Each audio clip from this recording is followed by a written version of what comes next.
I'm the head of future mobility for WSP here in the UK. And today's Snack and Learn webinar is going to be talking around the approach that we've taken in looking at regional new and future mobility strategies. And with me today, I've got Peter Ramsey, an Associate Director from the Future Mobility team, and Nichola Byrne from our Transport Planning team, who we've been working with very closely.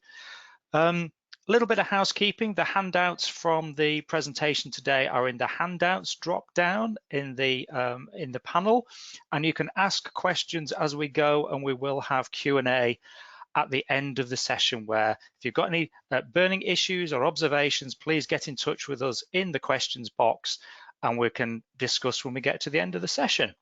So without further ado, we'll start. So first slide, please. When we talk around the future, what we're actually talking around in our approach is thinking about climate change, society change, our energy needs, etc., but also the global trends, the retail changes, the skills and education, whether we travel or not, whether we use digital access as we're doing now, and then technology and services. And we put technology at the bottom of this iceberg diagram, because really it's not technology that's driving the change, it's all those other things and how we use technology to realize the outcomes that we want to achieve. And this is really important in the way in which we've developed our approach. Next slide, please. Here in the UK, change is massive. It is the new normal. We've got the Future of Urban Mobility strategy that came out a few years ago. We've got the rural call for evidence earlier this year. We've got the rail review. We've got the bus review. We've got decarbonising transport. We've got net zero highways for the strategic road network. And we've just had published today the net zero strategy for the whole country. So we are undergoing massive change in terms of all of these impacts. Next slide, please. And when we're considering the future, we go to this diagram quite often here in the UK, which is the 6 pillars that form the future of transport, future of mobility, which is automation, cleaner transport, new business models, new modes, the whole role of data and connectivity, and importantly, changing attitudes, the behavioural aspects. And we've added a 7th, which is aggregation, the joining together of assets or data, so things like mobility as a service or mobility hubs. So the basket of interventions, the basket of things that we're considering is quite large. It's all of the existing modes, all of the existing land uses, and then these new 7 things that are coming along. Next slide, please. So it's important that when we think about those changes that's happened over the last decade or so, and really amplified by the global pandemic, we used to go to places for goods and services. So we would walk or ride our bicycles or use the bus or the train or transit to go to the bank or to go to work or to the cinema, to healthcare, etc. Increasingly, those services come to us. So if you think about the rise of Netflix and Amazon Prime and Disney and Discovery and all those streaming services, Spotify and other streaming services that allow us to consume entertainment anywhere, digital banking, digital libraries, etc. We've also got services coming to people, so we have increased mobile services. So where we've ended up now is that we've got digital and physical means of accessing services. Next slide, please. So our approach is somewhat different, and it's taken a few years of thinking around how can we take a different approach to considering these changing futures and what's coming along. Next slide, please.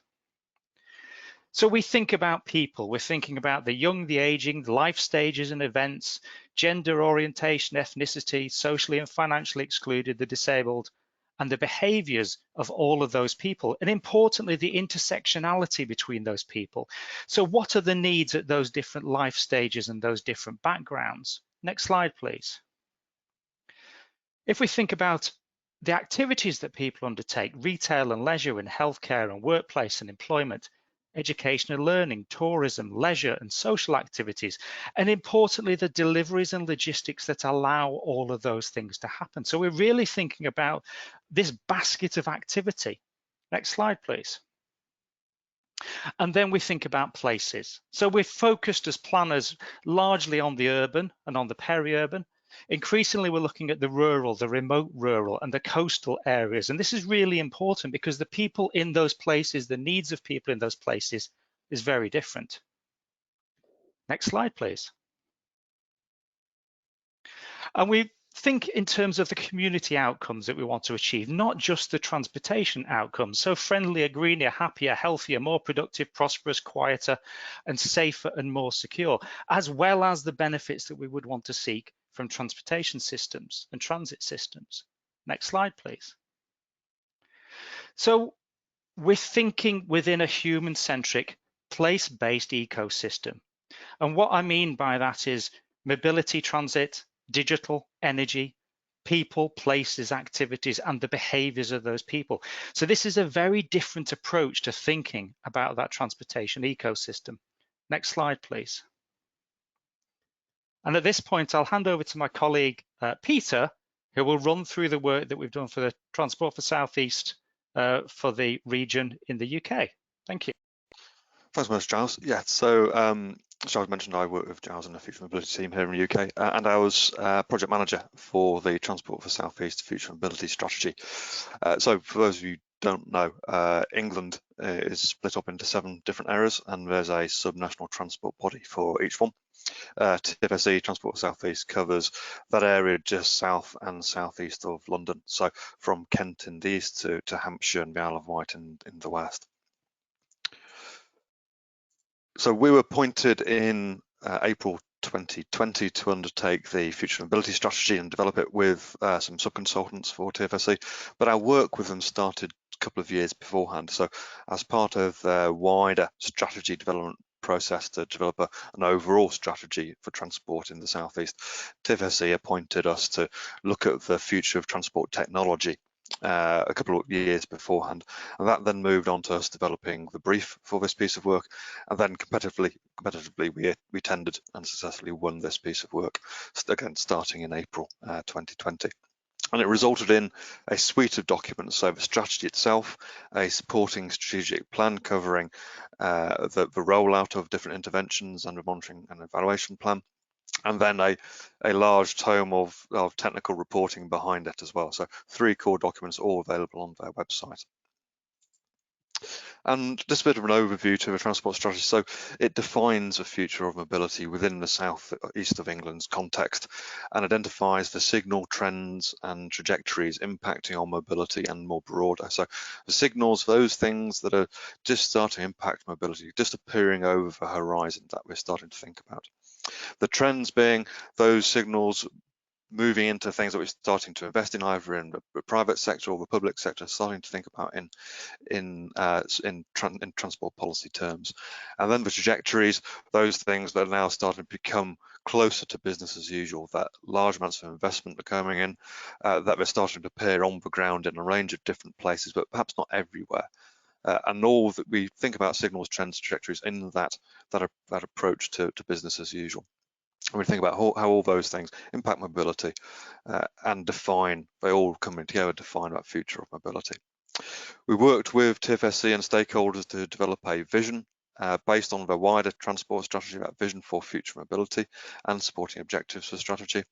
And importantly, both the key output from a strategy really is a bundling of different types of interventions tailored to the specific mobility needs of different people living in the different places across the diverse areas of the southeast.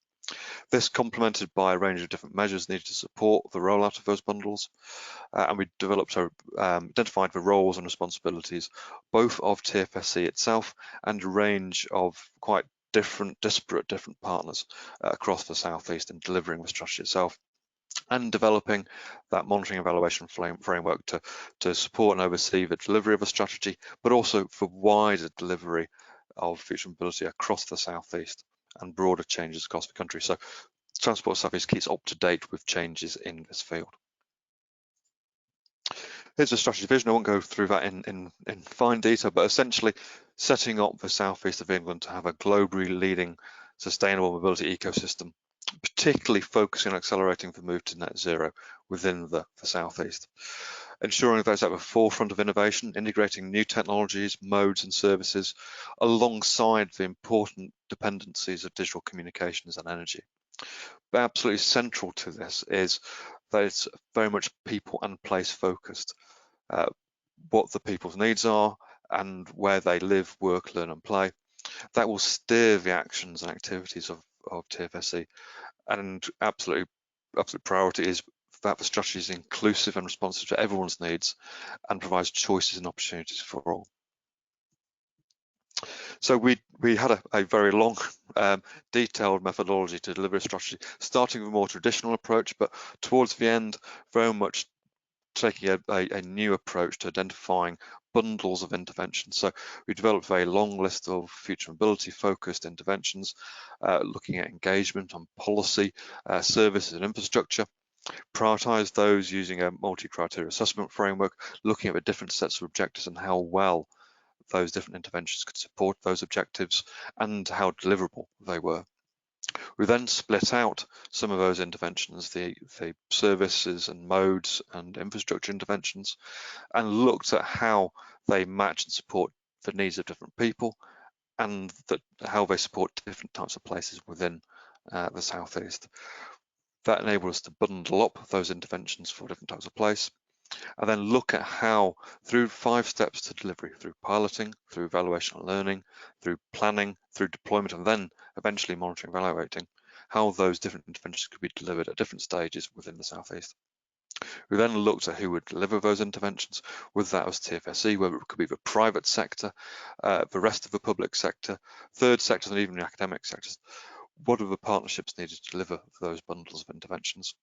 We then specifically looked at the role of TFSE and then developed that action plan. So what are all the different actions we need to put in place to deliver the overall strategy? So you can see that full range of interventions here. We had 80 or 90 individual interventions, but we pulled out the service model, modes and infrastructure interventions and looked at how deliverable each of those were in different types of places.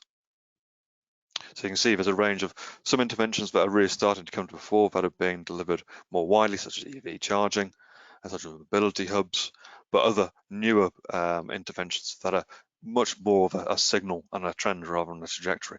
So low-level passenger and freight, mobility service starting to come to the fore a bit more now, but it's certainly a mixture of things that are already starting to be embedded and those newer interventions. We looked at those range of different places that Giles mentioned before. So we divided the Southeast up into major economic hubs, so those really core areas, those larger centres of activity, and split those up into different types of places they serve, from the more distant locations from London to those that serve the capital directly as commuter hubs, to those larger centres that act as centres of activity in their own right, so the Southamptons and Portsmouths and Brightons. We then looked at the supporting urban areas that look to those major economic hubs for their economic drivers. But absolutely key to the Southeast is also looking at the rural and actually the remote rural locations. So it's a very highly populated location, but there are locations where there are remote rural populations, particularly in the national park and some of the more areas of outstanding natural beauty and the such like. So there's quite a variation, even so close to London, quite a variation of the types of places we need to consider. We also looked at the different types of people that live across the Southeast. Using social demographic data, we looked to understand their different needs and characteristics and how well distributed they were across those different places. And we looked at how the needs when people travel vary from person to person, whether that be things like journey time and value for money, travel information, cleanliness, safety and security, all the types of journeys that people make, traveling for work, for healthcare, for shopping and services, the need to have digital connectivity while traveling. So we looked at how people engage with those different needs, how important those different needs are for different types of people. We then looked at how well, we then looked at how well those different interventions relate to those needs, and that way we can see how well those interventions relate to those types of people. And through the distribution of those people around the Southeast, we can see how well those different interventions relate to the different places. So that analysis, alongside an understanding of the deliverability of different interventions, enable us to develop these different bundles for different places. So we developed 4 broad types of bundles, bundle types, one for major economic hubs, one for urban areas, another for rural areas, another one for remote rural areas. So really giving a steer to local authority colleagues as to the interventions that might suit their areas most. You can see in the major economic hubs, there's a larger selection of more applicable different interventions, and that starts to reduce the less urban an area is. So the urban areas, the small urban areas, have fewer. When you get down to that remote area, there's a smaller handful of present future mobility interventions that are most applicable to those locations. But what we did as part of this process was prioritise from very high to very low all the interventions, so that local authorities could then tailor their bundles according to their very specific local needs. For a particular remote rural area, there may be some interventions that wouldn't necessarily high priority, maybe moderate priority, that might suit their area just as much. So this is very much a starter for 10 for local authorities. They can then define their bundles using their local attributes, their local characteristics to identify the specific interventions for their local area. We then developed a range of supporting interventions and prioritised those. So one of the key thrusts of the work was really to focus on piloting, understanding what bundles of interventions worked well in what places. So piloting was very much one of the top priority parts of the strategy, what we wanted to deliver first. So looking at coordination of piloting, looking at best practice and the frameworks to support local authorities and the private sector to pilot within the southeast in different places, looking at live piloting environments and piloting sandboxes, which locations could serve for those activities. And then the top priority also looking at some of the supporting foundations of the strategy and delivery. What about the monitoring evaluation framework, the engagement around forums, some of the supporting strategies as well, links to research bodies, but also a shared learning hub to disseminate all the findings across all the different stakeholders within the Transport Southeast area. We then looked at priority 2, rolling out for piloting of those bundles, more behavioural change, more local authority investment in future mobility, more strategy development around mobility hubs, around first mile, last mile activities, and absolutely key to this, integrating mobility with energy and communications within wider policy framework and local authorities. Then finally, the priority 3 is around the ongoing delivery of some of the supporting functions for future mobility, things like digital and rural connectivity, local grid upgrades to support electrification, integrating electric vehicles within wider local authority policies. And then moving on to that action plan. So to support the overall transport strategy or future mobility strategy, we had an action plan prioritising the strategy proposals for the next 5 years, looking at locations where those proposals could be delivered, those roles and responsibilities both of Transport for South East, but more broadly, all its full range of partners and stakeholders, looking at the delivery dependencies and challenges for each of the interventions, as well as the funding opportunities, setting up what we call delivery pathways for each intervention. So showing the approach that could be taken by Transport for South East and its stakeholders to delivering each individual intervention. And then that modular approach to monitoring evaluation. So depending on resources that Transport South East have available to them, they can pick and choose from the framework as to what they want to monitor and evaluate, whether that be the direct implementation of the strategy or the broader rollout of future mobility interventions across the wider Transport for South East area. So I think just handing over to colleague Nichola, just to talk about how we've rolled this approach out further, more locally with some of our local authority colleagues. Hello, my name's Nichola Byrne. I'm an Associate Transport Planner. I was Project Manager working with Giles and Pete on the delivery of the Warwickshire LTP. WSP particularly supported the earlier phasing of this work to support Warwickshire in their strategic direction for the development of their local transport plan. This has been taken sort of back in-house for the onward delivery of the LTP, and we've also got a colleague, Martin Trevor, also from WSP, who is now on secondment and taking that future people-centric approach, which we'd set out in our earlier work on the LTP forward. Next slide, please. So, as I say, the Warwickshire LTP local transport plan is another example of our people-centric approach to refreshing a local transport plan.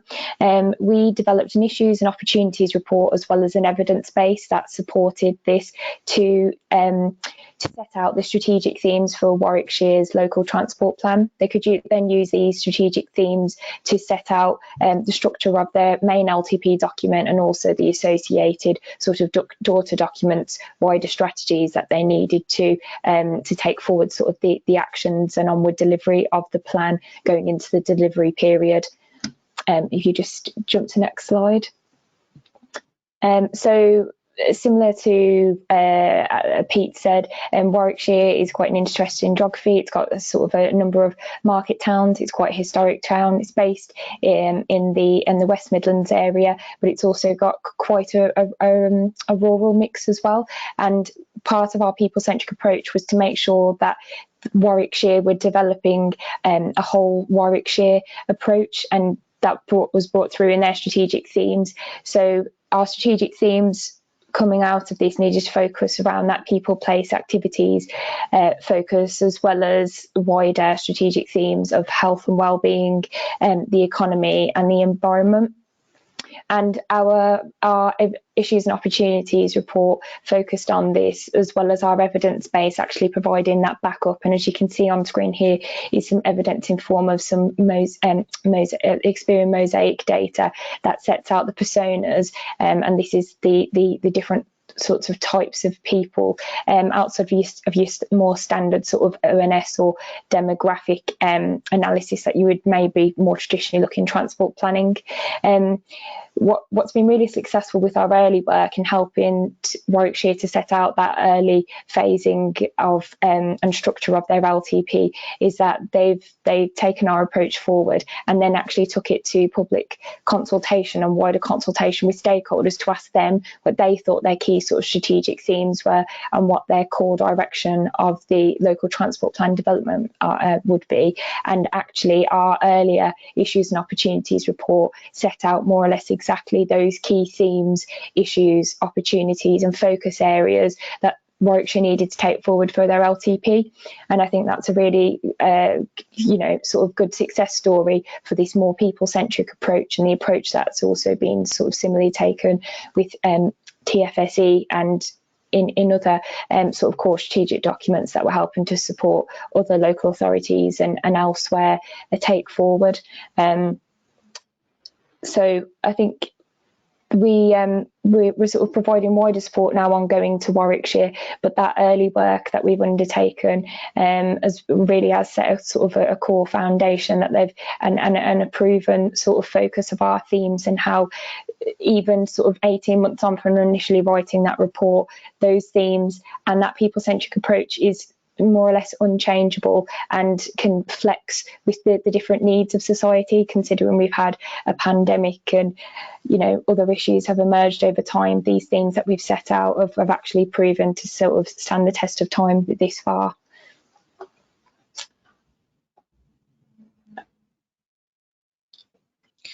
Thank you, Tim, for a fantastic presentation.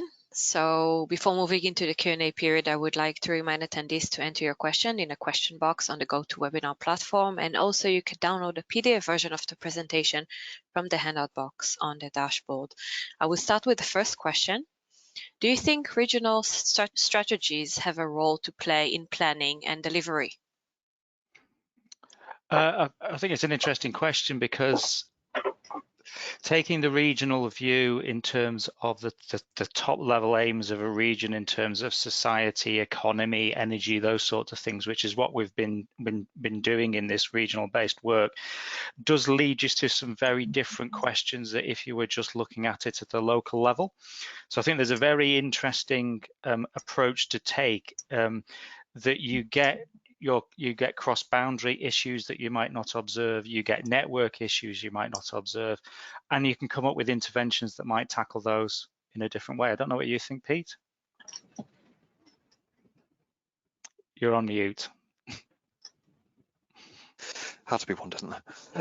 Yeah, I completely agree. The approach has very much changed the way we way we think about transport and mobility. And the regional approach used to be taken in the UK up to about 10 years ago, and the subnational transport bodies are very much a new approach that's brought in by the current government to replace a previous approach I say was about 10 years ago, and it's plugging that missing gap between central government and the local authorities. The central government looking very strategically, providing wider transport policy, while the local authorities very much focus on local issues. There is and there's a lack of integration between local authorities, even neighbouring authorities, often a lack of integration between thinking. As Giles says, there's cross-boundary issues which require close cooperation. That's often missed, but at subnational level very much enables that coordination, that consensus of thinking to be brought across to both down to local authorities and actually up to national government as well. Thank you. Does the people, place, activity and behavior approach chime with your current challenges? I think Nichola might be best to kind of, Yeah. Nichola in the work for Warwickshire and other places is really at the sharp end of that. Yeah, definitely. I think as I just sort of lightly alluded to with Warwickshire, we developed this approach prior to knowing the challenges that we'd face with with the forward coming pandemic. And although with Warwickshire the LTP is going to develop a much longer term plan for the county, and meaning by that that COVID is hopefully a shorter term issue that we face, it's that fact of how immediately there we had a challenge ourselves really in trying to develop this strategic approach with Warwickshire, and then not knowing that we'd have a challenge ahead of us quite immediately, like the pandemic. And we'd already set out with taking this people-centric approach that things like health and well-being, for example, would be right at the core of that. Similar with environment, these are core themes that aren't ever going to really go away. I use the example of environment because that again was one of our core themes that we'd set out, again ahead of the likes of DfT then coming forward and developing their decarbonisation plan.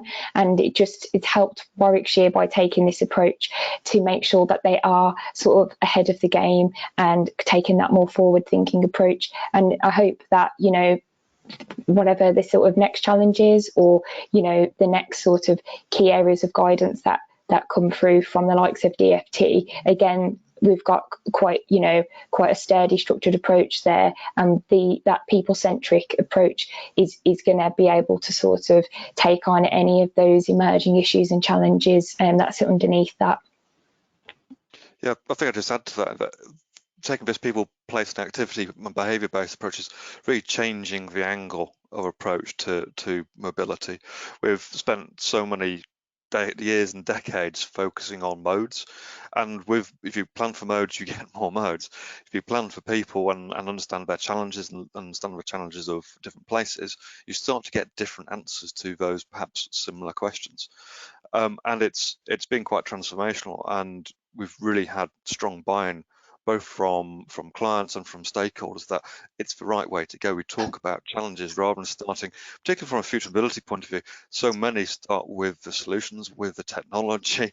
We start from the other end of the scope. We start with what the challenges are, and you can only understand those challenges if you understand the different types of people, the different places, and the behaviours they undertake. Thank you. We have time for a last question. What do you think could be done to augment this approach, or indeed could be expanded? It's a really interesting question, because I think one of the things we've thought about is going back to the slide that had the digital energy and mobility piece. As networks start to get closer together, so I'm thinking particularly about the transition to electric vehicles and home energy and home storage and those sorts of things. A lot of the things we've been talking around today about the behaviors of people, the needs of people, you can apply to other sectors. So we're really interested in the overlap between people's needs and behaviors associated with digital connectivity, with energy connectivity, and then mobility. I think it starts to raise all sorts of interesting questions. We're doing a lot of work in the rural space at the moment, which takes us into a whole different set of questions about food resilience and food preferences and all sorts of other things. So we're starting to take this very kind of, if you like, retail-led approach to thinking about challenges and opportunities and seeing how we can apply it to other sectors, as Pete says, to ask different sets of questions, to perhaps come out with different answers that help solve some of the huge challenges like climate change, etc., that we've got ahead. So we think it's an approach that can be augmented, it can be expanded alongside the other tools that we've already got. So we're not advocating for 1 second that this replaces everything that we've been doing to date, but it's a different, I think Pete used the word sort of perspectives, it's different perspectives of how we could look at things. And yeah, just add to it, there's probably numerous ways, as Giles said, to augment this. And one thing we've been doing lately is not just relying on the data. So Nichola showed the Experian Mosaic data, so that's very much consumer, customer focused data rather than the traditional demographic data sets we'd use. We've started to augment that with surveys of real people. So going out and speaking to people who fit within those different categories to understand what their real day-to-day needs are of mobility. So it's not just using data, it's using real life experiences of people we go out and talk to. So there's a whole range of ways we can augment this, and we're continuing to do. So we've talked about the Transport for Southeast approach, and we're continuously adding to, expanding, developing this approach with every other subnational transport body a project we have. So yes, we've done this at subnational level, but as Nichola's explained, we've done this at local authority level too. So we're developing the methodology all the time, and that's one of our roles, certainly in the Future Mobility team, is not to stand still, but how do we constantly develop these new methodologies to deliver new transport strategies. Fantastic, thank you. So we're at the end of our webinar session. Please feel free to follow up directly with the team via the contact details shown on the screen. And I would like to thank all attendees for joining today. And I would like to thank Giles, Peter, and Nichola for presenting today. Thank you very much for your time, everyone. I will wrap up the webinar now. Thank you. Thank you.